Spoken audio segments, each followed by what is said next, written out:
24일 목요일 계시록 16장 1절에서 11절까지입니다. 또 내가 들으니 성전에서 큰 음성이 나서 일곱 천사에게 말하되 너희는 가서 하나님의 진노의 일곱 대접을 땅에 쏟으라 하더라. 첫째 천사가 가서 그 대접을 땅에 쏟음에 짐승의 표를 받은 사람들과 그 우상에게 경배하는 자들에게 악하고 독한 종기가 나더라. 둘째 천사가 그 대접을 바다에 쏟음에 바다가 곧 죽은 자의 피같이 되니 바다 가운데 모든 생물이 죽더라. 셋째 천사가 그 대접을 강과 물 근원에 쏟음에 피가 되더라. 내가 들으니 물을 차지한 천사가 이르되 전에도 계셨고 지금도 계신 거룩하시니요 이렇게 심판하시니 의로우시도다. 그들이 성도들과 선지자들의 피를 흘렸으므로 그들에게 피를 마시게 하신 것이 합당하니이다 하더라. 또 내가 들으니 제단이 말하기를 그러하다. 주 하나님 곧 전능하신 이시여 심판하시는 것이 참되시고 의로우시도다 하더라. 넷째 천사가 그 대접을 해에 쏟음에 해가 권세를 받아 불로 사람들을 태우니 사람들이 크게 태움에 태워진지라. 이 재앙들을 행하는 권세를 가지신 하나님의 이름을 비방하며 또 회개하지 아니하고 주께 영광을 돌리지 아니하더라. 또 다섯째 천사가 그 대접을 짐승의 왕좌에 쏟으니 그 나라가 곧 어두워지며 사람들이 아파서 자기 혀를 깨물고 아픈 것과 종기로 말미암아 하늘의 하나님을 비방하고 그들의 행위를 회개하지 아니하더라. 아멘. 그동안 여러 차례 강조한 큰 그림 이제 잘 그려지시나요? 반복이 중요하니까 한 번 더 복습을 해보겠습니다. 계시록 6장에서 16장까지는 일곱 인, 일곱 나팔, 일곱 대접 심판 내용을 담고 있죠. 일곱 나팔 심판이 11장에서 끝나고 12장에서 14장은 막간이에요.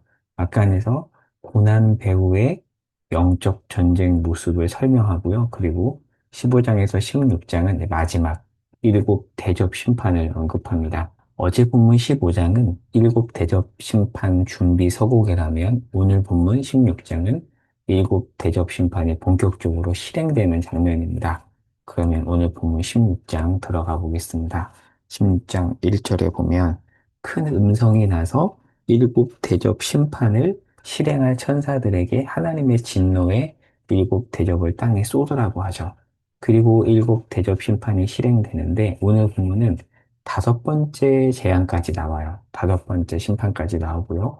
내일 본문에서는 여섯 번째, 일곱 번째 대접 심판을 다룹니다.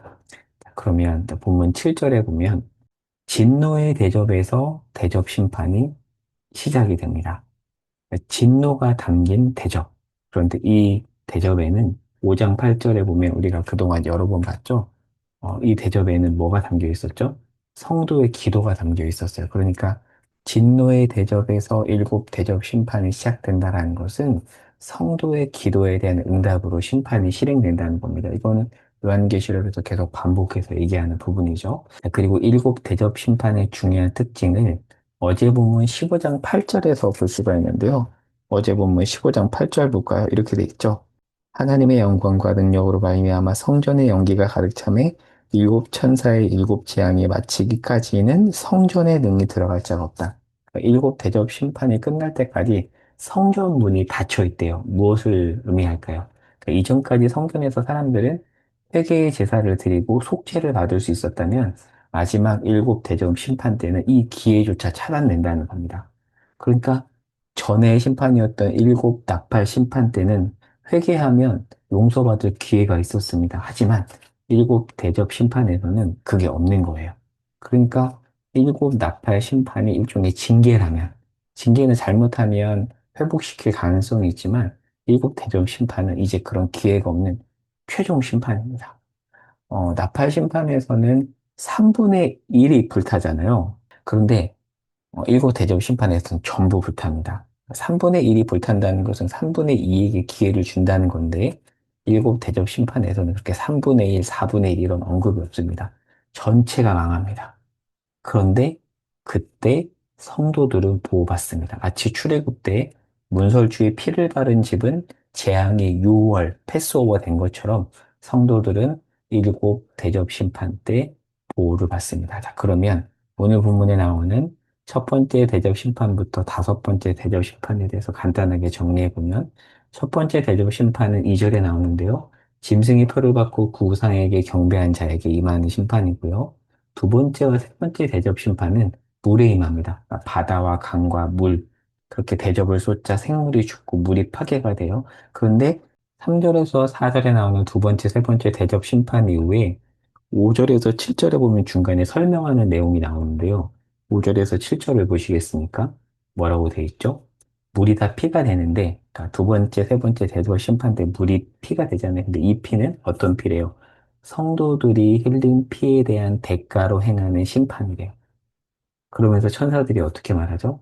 이 심판이 참되다라고 찬양하고 있습니다. 5절에서 7절에 나오죠.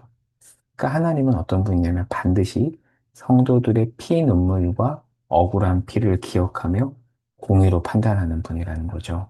그리고 이제 이 피는 출애굽 재앙 때 나일강이 피로 변하는 사건을 연상시키기도 합니다. 성도들의 피해에 대한 대가로 물이 피로 변하는 겁니다. 그리고 네 번째 대접 심판에서는 해가 사람들을 파괴하죠. 그럼에도 사람들은 하나님의 이름을 비방하며 회개하지 않습니다. 끝까지 완악하죠.